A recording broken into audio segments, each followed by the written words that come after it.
common FAQ I receive is whether applying early action to UT Austin makes a difference, and if so, how much of a difference?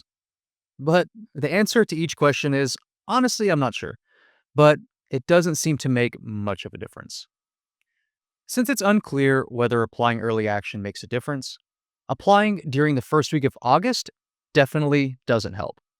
It might even hurt your chances because submitting a rushed application just for the sake of getting it in as soon as the portal opens might not be your best effort. UT and most universities won't even begin reviewing applications until September, since they have annual trainings in August and onboarding those admissions viewers. Still, there remains a stubborn misconception about submitting your app as soon as possible. Early deadlines for UT are a relatively recent process. Originally, and going back at least 15 years, only UT Austin honors programs offered an early deadline. Then, starting in, I think, fall 2018, UT Austin introduced a priority deadline for November 1st.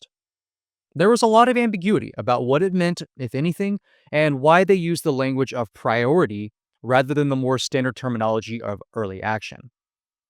That's also around the time when they implemented the wave system by trickling out decisions starting from the end of November, slowly throughout January until the end of February.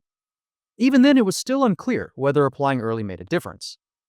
Starting in January, many December 1st regular decision applicants also heard back earlier than others. In previous years, with the language of priority deadlines, UT didn't make guarantees of when and whether you would hear back your decision early or not. In that time, nobody was ever denied or offered CAP early, and those decisions tended to go out in one big batch at the end of January or early February. UT's also never had a proper deferral system either, which also complicates what early action even means. But nevertheless, back in the years of the priority deadline, I claimed it didn't make much of a difference. But there also usually wasn't a reason to procrastinate until the end of November to submit your application.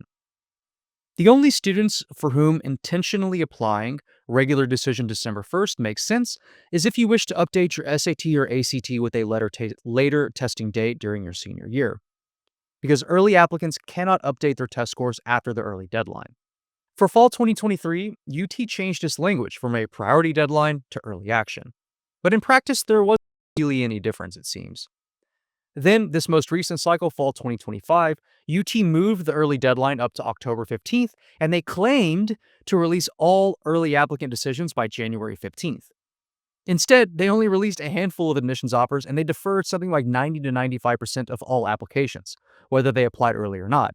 To complicate things further, many of those December 1st applicants still gained admission by January 15th. I criticize this practice in other videos, but it's just to emphasize that applying early probably doesn't matter because UT is often so far behind in its review process that it can't reasonably review and assess every applicant to meet its publicly stated deadlines. This is also the case for transfer applicants as well. What that means for future applicants watching this video is to go ahead and apply early unless you intend to update your SAT or ACT with those later testing dates senior year. So if you missed the October 15th deadline, it really isn't a big deal to apply by December 1st. Applying early likely makes little to no difference, and I get this panicked questions every October. For fall 2025, UT and all the honors programs were much further behind in releasing decisions than in any previous cycle ever. I hope you enjoyed this video about how and whether applying early action to UT makes a difference. The easiest way to reach me is by email at kevin@texasadmissions.com and to complete the questionnaire in the information section of this video for a free email admissions consultation. Thanks, and I hope you have a great day.